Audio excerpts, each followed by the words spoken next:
Yes, it is morning.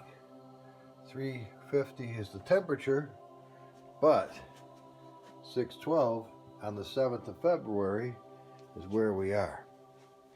Now, another cooking video? nah, not necessarily. Although it does involve, oh, look at that. Ha ha ha. Something very wonderful. And I've got to put this down and restart it again once I get this out of here, because I didn't think I was even going to do this. And I didn't bring the stand. And it does appear to be done as well. And the little nibbler sticks out. Look at that puppy. Oh, I better shut this off too while I'm at it. Very good. All right. Look at this giant chicken. You know, I got up this morning early, earlier than this, and I decided I would get this right in here, right off the bat, because there's so much going on. I wanted to have it a nice meal first thing in the day, get my energy up. And I know people that you live your life so regimented. You can't have this kind of food in the morning. You have to have breakfast food. You can't have this at lunch. You have to have lunch food. You are so bound by tradition, you cannot enjoy your life. I, on the other hand, am not bound by tradition, and I do enjoy my life. And I want to tell you something. Today is a most amazing day. And I know you've heard just about everything come out of me, but today I have a message for you that the Lord gave me. I'm going to tell you two dreams I had in the last couple of days, which I have not dreamed vividly in a long, long time. Something is going on, and it is imperative that you find it out. So I'll be back now that you've seen the carcass of this wonderful creature. You had to see it before I put the tooth to it. Take a look at that. Now this is a humble George sized breakfast. No, humble George is going to be bigger than a mouse. Bigger than a mouse, bigger than a freaking mountain. If I don't calm down here. But anyway, I need a lot of intelligence today, and if I don't feed my mind, I won't be thinking too well. So look at this. Is this beautiful enough? Look at that butter. Look at these delicious potatoes. See the celery in there? Check out the caramelized onions. The delicious, oh my golly. That's half a chicken right there. A big bugger at that. Ooh, praise the Lord for the nummies. Folks, once you've nibbled to your heart's content, it is a blessing to you to take the top off that thing, wash it up real nice while it's as good as it's going to get, and leave the top off because it's hard to fit in the refrigerator like that. Get your aluminium, if you're from England, aluminium foil. I kind of like the sound of it personally, and I'm not making fun of you guys from the UK. I love you guys. Dudes, we're all here on this planet together, and we're doing the best we can amidst some very bizarre, friggin' changing times that are enough to grab you right by the bollocks and swing you around like a pinata. But at any event, now it will fit in there after it cools down. Nothing like running up killing everything else in there with a hot thing like this. So we're going to set it on the concrete floor in a moment, and it'll be happy. Guys, now, before we even get started, let me please apologize for looking ratty. I just got up, and I have not had a shower, and I thought to myself, wouldn't you like to at least look decent for the people? Well, of course I would, but the chances of me keeping my track of thought if I go to that length is going to come and go. So let me try and get this thing adjusted to where I'm actually going to be in the picture, which would be a clever and good thing. Okay, if you could see this microphone stand, as I said, I apologize for looking like a rascallion, whatever they are. All right, let me jump right into this so there's no big lead in. All right, amazing. Now, you know, if you've been watching any of the videos lately, they're really starting to pick up and they're getting nice, and I'm enjoying doing them. and there's just so much to cover. There's not enough hours in the day or time to barely sleep. I'm running ripshod trying to keep up with it all because the flood of not talent. Maybe it's partially talent, but it's the enthusiasm and the creativity and the subject matter to cover is so exciting. Case in point, I'm just going to jump in here. There's so many places I could begin this and still have it come around, but if I don't start, it'll never happen. All right. Couple days go by, and I don't see an awful lot happening with Alex from the Extra Mile. Video here, video there, and then kind of a silent spot. So I was curious because I've been messaging him as to a car I sent him to try, a Camaro, fabulous, absolutely fabulous, made by Small Block Hero, and adjusted by Fuzzy Wrangler himself, me. Well, I never did hear if Alex got it to work for him or he liked it or what have you. I know it has a carbon fiber body and it's just a gorgeous car. Well, I went to check last night toward the end of the evening, and lo and behold, he had a new video up. And it had a lot of thumbnails of different car manufacturers, and it got my attention, of course, right off the bat. And then once I start to cut the surface of his video, he found a site.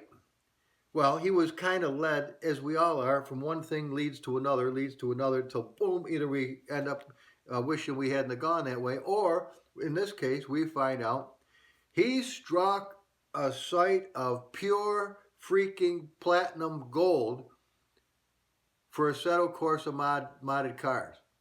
It was a totally wealth of ass-kicking mods. Now, have I tried any? I downloaded 14 last night, put them on my computer, got busy doing other things. I'm trying to work with Uncle M as well, and I need him to help me on a problem I got into. I just got 25 of them today. No, 20 of them today. Just fab. They're just gorgeous. I mean, it's a kid in a candy shop. So between Alex and me, you're going to get the link to this thing. Don't go searching for it. Now, I ain't putting it in there right off the bat. I'm going to do it tomorrow. Because right now you'll cut this thing off just like I did. When I got to go back and watch Alex's video now, because as soon as I realized what he was doing and he put a link there, poof, I was gone. Thanks, Alex. No, but I was excited, man, because when he finds good shit, if it wasn't for Alex at the Extra Mile, you would not be looking at this fuzzy, creepy looking dude right here and now. And you could say, man, I'm almost wishing he didn't. But in this case, be glad he did. I had been watching the Extra Mile. I'm getting right back to the subject, so hang on to this little digression. I had been watching him for some time. I loved the style of what he did. I was kind of getting the idea to do videos myself, but I didn't know exactly how to break into it, and I was held to like a 2-minute deal on, and I didn't know how to get past that. He brought up this video using the content, not the Assetto Corsa car tuner, and that did it. You just put the tool in my hand, brother, and I was off and running. I knew that tool right there, the Assetto Corsa car tuner, with the ability to take engines out of this car, sounds out of that car, and mix and match. Oh, I was in knucklehead haven, high cotton, actually, and I just went apeshit, as you can see from the early ones that are dodgy. But you don't start off in college. You start off shitting yourself with Pampers on. I mean, you're gumming your food when you come in. And if you don't take care of your teeth, you're gumming that shit on the way out. But here's the deal. All right. I was overwhelmed. Yesterday was an overwhelming day of awesome, good things. Some of them just are. I got a notice from Small Block Hero himself through Facebook. He had finished the car that I asked him months ago to build. Oh, he had it, but he didn't have it out for people to enjoy. It had issues that he needed to fix. As you've seen with any of mine that you've gotten, a lot of them have issues that I didn't even know existed. or they wouldn't have existed. So, a 1968 fastback Plymouth Barracuda 383. He even asked me, humble, what engine would you like? I said, he goes, you want 318? They're nice. How about a 340? I don't think no, 273. You want a 273? He said, nah, that'd be cool. I like them. They're a nice little hypo engine. They rev high. I didn't really want a 440. Not in a car like that. It's Camaro-sized car, a little heavy on the front end. But you could do it. I didn't really care for a 426. I'm digressing. I hit 383. What do you think he gives me? 383. I mean, you go to McDonald's, you ask for a friggin' Big Mac. What do you get? 3 pebbles and a turd? No. Well, you'd probably be better off. But you get a Big Mac. So I got a 383. He didn't give me one car, he gave me two. He gave me the stock version plus the S1 with the cool wheels and the tires and all. The freaking thing is gorgeous. I was jumping out of my skin when I saw that. Instead of putting some video stuff together, which I had, and I put it on this little son of a bitch, and like a knucklehead, I yanked it out of the machine without taking it out properly, and I effed up all of yesterday's video. Lucky that thing didn't take a complete leave of absence, although I had to reformat it with a lot of shit on there. Okay.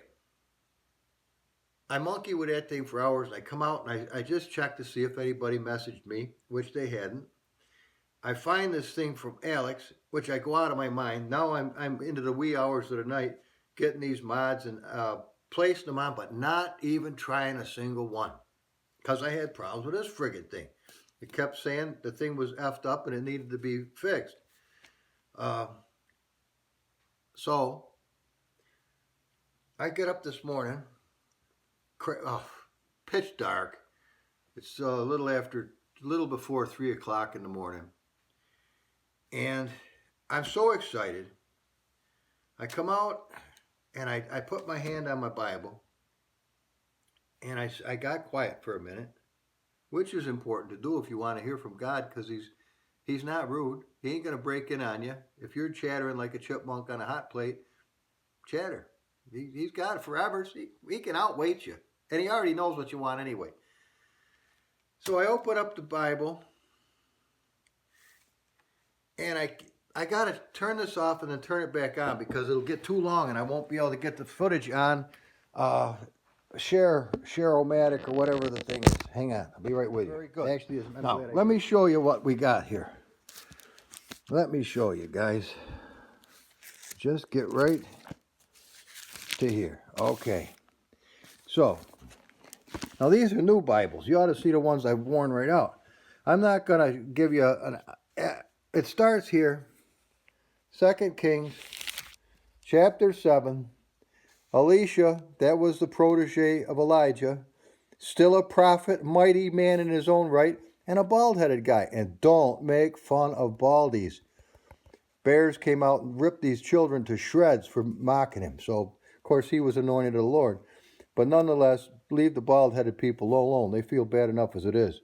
Anyway, I read all this, all the way down to here, all the way down to here. Okay? Wait till you hear what it's about. Now, rather than put that friggin' thing back on there, I'm going to do my best. Here's a quick synopsis of it. Israel is under siege. The Syrians are camped against it. It's having one hell of a time. The siege is so bad. The famine is so bad that women were starving to death, and as the children died, they would eat the carcasses. I mean, that's bad. Okay, what happens is, I got to read you this part. Okay. But Elisha sat in his house, and the elders sat with him. And the king sent a man. Now listen, the king sent a man from before him. But before the messenger came to Elisha, Elisha said to the elders, See ye now, the son of a murderer hath sent to take away mine head. I mean, you ain't pulling no bullshit over on a word. Now, forgive me. You're not pulling the wool over the eyes of any man of God. They know things. It's just like you're watching a movie or any video that you've already seen 10 times. You know exactly what's going to happen, when it's going to happen, and it never changes. You know why? Because that's the way it is. Life is very much similar. Everything that's going to be already has been. So when it gets deep, too deep for me to try to monkey with. But anyway, this is what he says. See you now, this son of a murderer has sent to take away my head. Sounds like the bastards that are after Trump, don't it? Look, when the messenger cometh, shut the door, and hold him fast at the door. Now listen, is not the sound of the master's feet behind him? Yeah, he just sent this guy as a decoy. And while he yet talked with them, behold, the messenger came down unto them, and he said, Behold, this evil is of the Lord. What should I wait for the Lord any longer? And Elisha said, Hear ye the word of the Lord. Now listen to this. Remember about the famine being real bad? They were brokered and broke, beyond broke. Then there was nothing to eat if you could buy it anyway. Thus saith the Lord, tomorrow. Not if God wills, not if Halley's Comet does a wheelie across the friggin' front yard.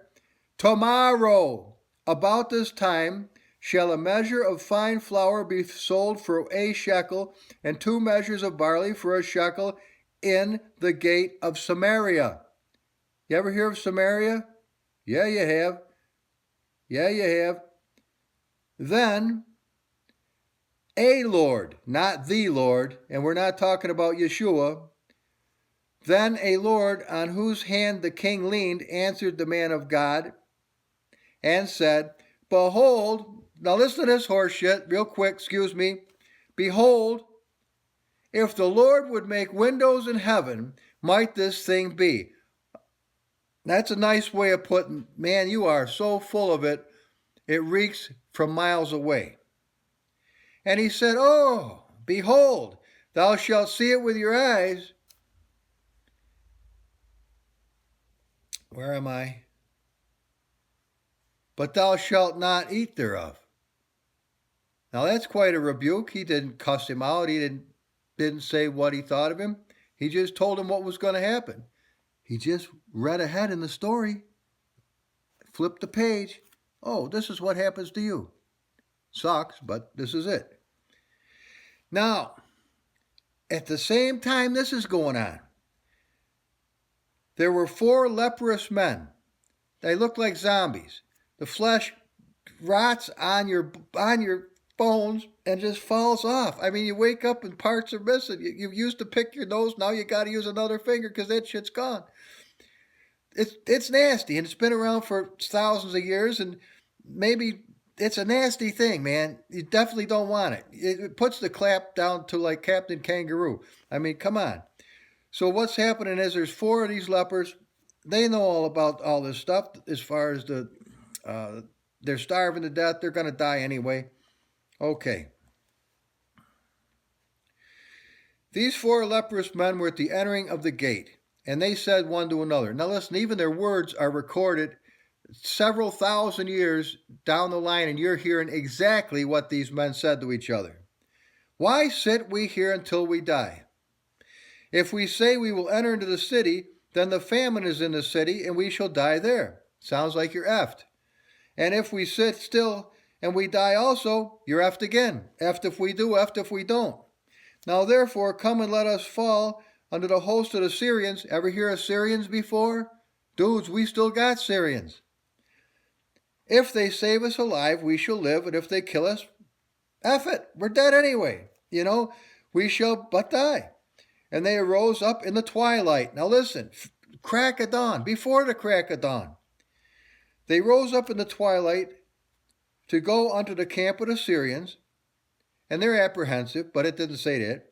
And when they were come to the uttermost part of the camp of Syria, behold, there was no man there. What? For the Lord, who? The Lord had made the host of the Syrians to hear a noise. He can do that? Do you think? He made them hear the noise of chariots and the noise of horses, even the noise of a great host. It gets even greater. Check this shit out. Even the noise of a great host, and they said one to another, Lo, in other words, what the F?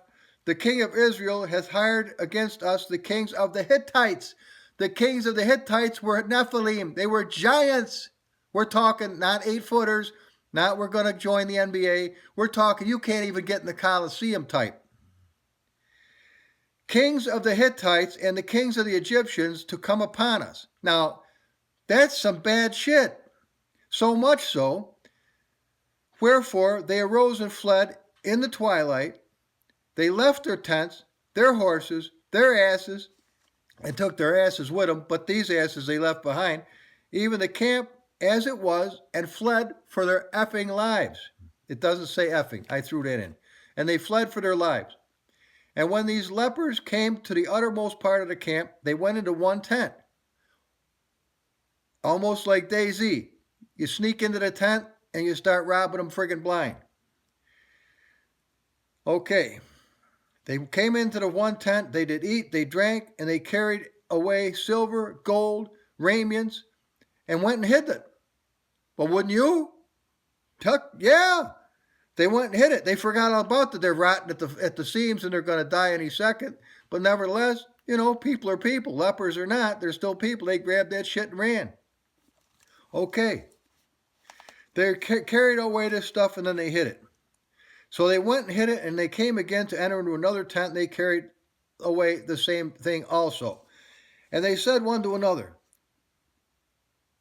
we do not well. This day is a day of good tidings. Like, you don't think for a minute that Alex from the Extra Mile kept all that sight to himself and didn't share all those cars with us. This is blowing me away because I just read this today after that happened last night. So the hand of God is all over this. Believe me, the very same God that we're talking about right here, the only one that there'll ever be, we're checking it out, and something cool is about to break shit and loose. I'm telling you right now, I can feel it. I'm as excited as I think I've ever been. It's like a million Christmases all at once, and man, I am off on a freaking tangent. Okay? So they said, we do not well this day. This is a day of good tidings. This is 7:9. And we hold good tidings, and we hold our peace. If we tarry till the morning light, some mischief will come upon us. Now therefore come, that we may go and tell the king's household. So they're going to share the news. Lepers or not, they're not supposed to go near this people, but whatever. So they came and called the porter of the city, and they told them, saying, we came into the camp of the Syrians, and behold, there was no man there, neither the voice of man, but horses tied, asses tied, and the tents as they were. And he called the porters, and they told it to the king's house within. Here we go, another doubting son of a bitch. Of course, he knows the facts. The facts say this. This shit ain't even going to come near the facts. This shit is knucklehead land. Okay? All right. And he called the porters, and they told it to the king's house within. And the king arose in the twilight and said to his servants, I will now show you what the Syrians have done to us. See, they know that we're hungry. Starving to death is the word. Therefore are they gone out of the camp to hide themselves in the field, saying, when they come out of the city, we shall catch them alive and get into the city. Now, why they'd want to go in there with all these rotten corpses and shit is hard to figure out. And one of the servants answered and said, get a friggin' grip, dude. He didn't say that. He said, let some take, I pray thee, 5 of the horses that remain. They were eating them, by the way, left and right. McDonald's didn't have any any hold on whether the horse meat goes in there or not. Not saying that they do still. Which are left in the city, behold, they are as all the multitude of Israel that are left in it.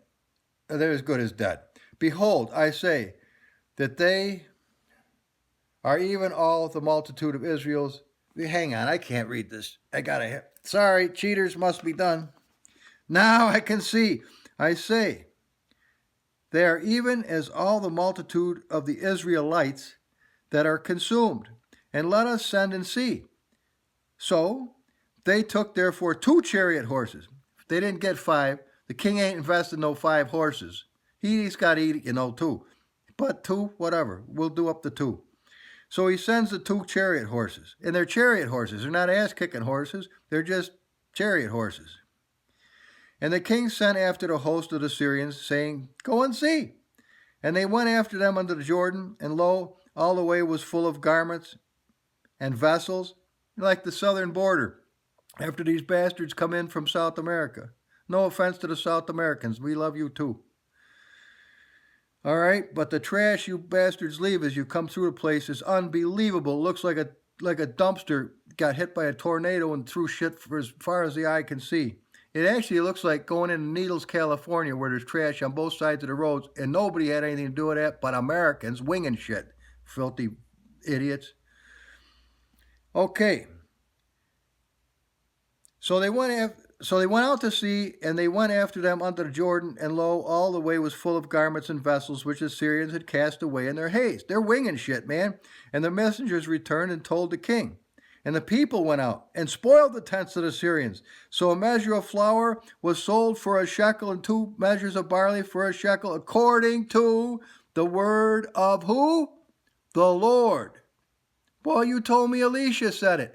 It was Elisha's face that wiggled, but it was God's voice that spoke. Okay? Oh, it's hard to look up at that thing and then find out where the hell I was. All right. And the king appointed, I got to move this. And the king appointed the Lord, small g, on whose hand he leaned to have the charge of the gate. That's that same idiot that went to see Elisha to begin with. And the people trode upon him in the gate. You ever see that? Remember Arab Spring? When they ran across each other and trampled their shit down into the ground? Even on Ramadan or whoever he is, they ran over each other. Thousands were destroyed because they ran over each other. So that shit ain't new. This shit happened then. And that dude died, as the man of God had said, who spake when the king came down to him. And it came to pass, as the man of God had spoken to the king, saying, 2 measures of barley for a shekel, and a measure of fine flour for a shekel, shall be tomorrow about this time in the gate of Samaria. The Lord answered the man of God and said, Now that's small g, Lord, again. Now behold, if the Lord should make windows in heaven, might such a thing be? Yeah, dude, freaking open up your eyes and look. And he said, Behold, thou shalt see it with thine eyes, but you shall not eat thereof. And so it fell out unto him, for the people trode upon him in the gate, and the dude died. All right. Yeah, well, humble, what's all this got to do with anything? All right, well, hey, oh my God, this gets more intense as I go. Couple days, actually, yesterday morning was a second dream. And I haven't dreamed worth shit for maybe a year and a half, maybe more than ever since I got the cell phone. You figure that out, whatever the deal is. But I sought the Lord on how to begin to dream. I used to love to dream. You think I like doing videos? I rather dream. Because the dreams I don't fashion these. They just come. And they used to be sight, smell, hearing, touch, everything. Fabulous. Loved it. Okay. I have this dream. Vivid dream. I think I was in California. I was somewhere there was no snow, I can tell you that. I was in a village. I was a small town. Quite a few people milling around, doing their thing. It might have been 10 o'clock in the morning. I couldn't tell. The sun was up. It was a nice warm day. And I'm looking around at my surroundings. Next thing you know, somebody opens up one of those slanted doors that are on the side of some houses where you can walk down into the root cellar. All right. Why they opened the door, I have no idea, but they did. When they opened the door, bees came out of that place in a huge, huge cloud of honeybees. They were honeybees, absolute 100% honeybees. They came out in a voluminous cloud where people ran for their lives. I saw that and I booked too. But now I'm in a strange place where I don't even know where I am, and I had to escape these freaking bees. They're everywhere. They're all over. They're on my arms. They're all over the place. I got into this little shed, shut the door. Freaking door don't completely shut. There's cracks. I'm looking through the side of the boards. It's like some little kid's hut. The bees are coming through the thing, and they're fastening on the walls and staring at me. They ain't hurt me. As a matter of fact, nobody's screaming. All you can hear is the bees and the people running like hell. But no screaming. All right? I awoke. Well, it was a dream. I didn't know what it meant, if anything. But I was glad I wasn't getting stung. I don't like getting stung. Trust me, I don't like it. And especially when I was a kid, I read about in India, they had those African bees that some freaking retard, no offense to anybody, but scientists, made, and they're meaner than hell, and they kill folks. They kill cattle. They kill any. They get a wild woody, and they go off on a tangent. They'll kill every friggin' thing. All right.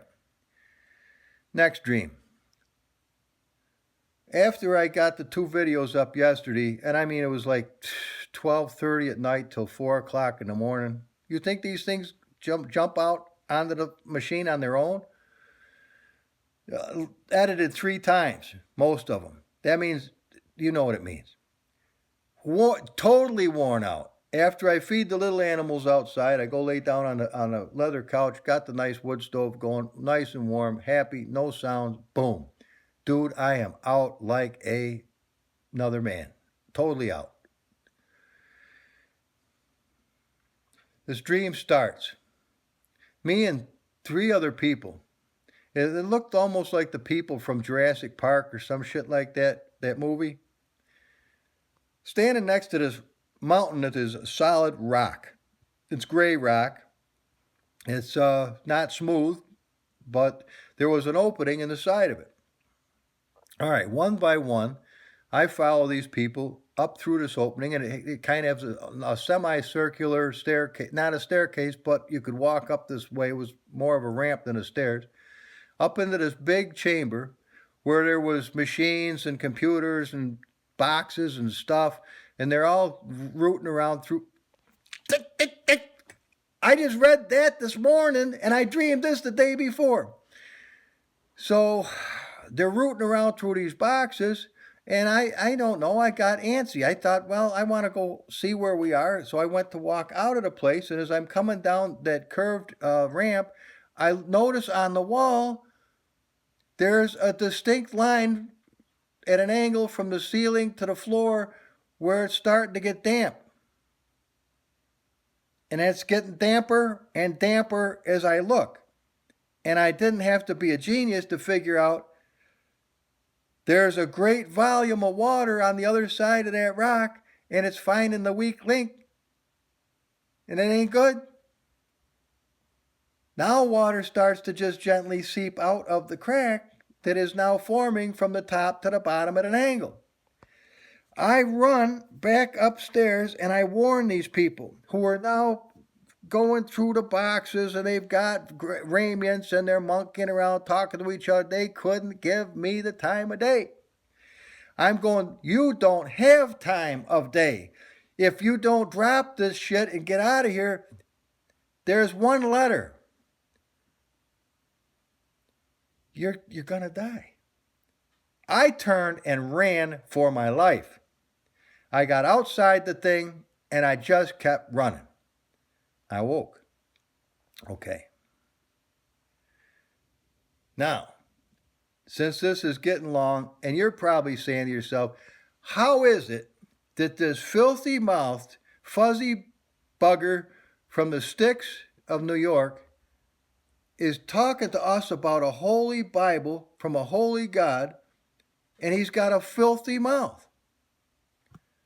All I can tell you is it does say in the Bible that God will confound the wise with the foolish. And if you're looking at me, I'm either one of those two, or a little of both, or a lot of both. But I'm telling you this. Some shit is about to go down. And I don't know what it is. But I do know for sure that God is making a difference.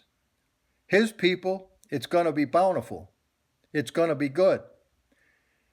But not to those people who refuse to be His, who don't want no part of Him, it is not going to be good. And it is not going to be something you can escape. It's going to happen so fast. There is no escape from it.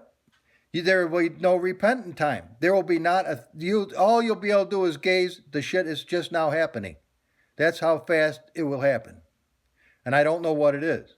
So don't ask me, because I don't know. All I know is I did not intend to even make this video today.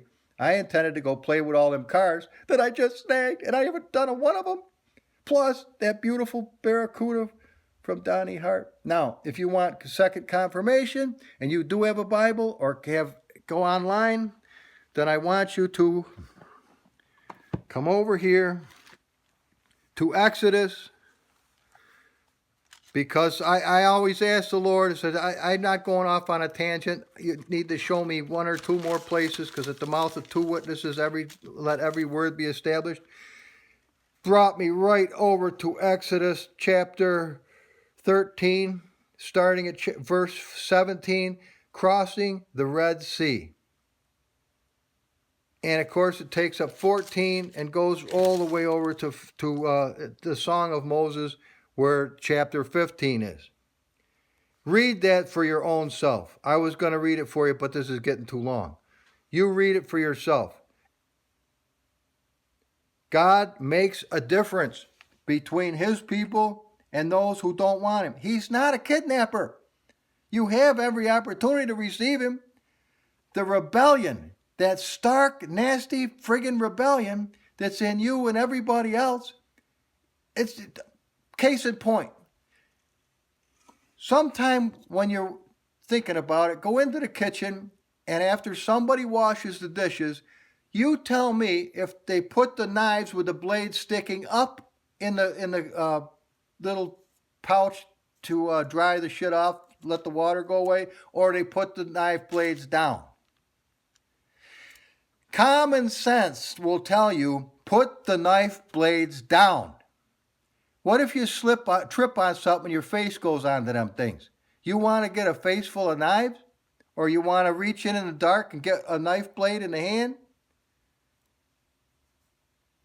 My own dad used to put the friggin' knife blades up, but he preached to me constantly about safety. And then when I told him to do it, he gave me the bird and said he was the dad and you can shut up. He's going to do it his way. Now, nobody in their friggin' right mind would rebuke somebody for trying to help them. So don't give me any screwball comments. Either take this information and do good with it, or shut the damn thing off and go watch basketball. Whatever you want to do. But I'm telling you something. Everybody's telling you something. The freaking news is telling you something. The world is going insane before your very freaking eyes. Now the economy, they say, is hanging by a effing thread when it's supposed to be doing better than ever. And I just bought a guitar that I've been looking for since 2008. God is making a difference. Get on the winning side. That's all I can say to you. Don't monkey with it. There is no time. There is no time to monkey. All right? I don't get kudos for you receiving Christ. You just don't have to spend eternity in hell, separated from God. You get all the benefits. Well, I do get to meet you in heaven, and maybe we can go fishing. All right? Bye, everybody. Humble George out.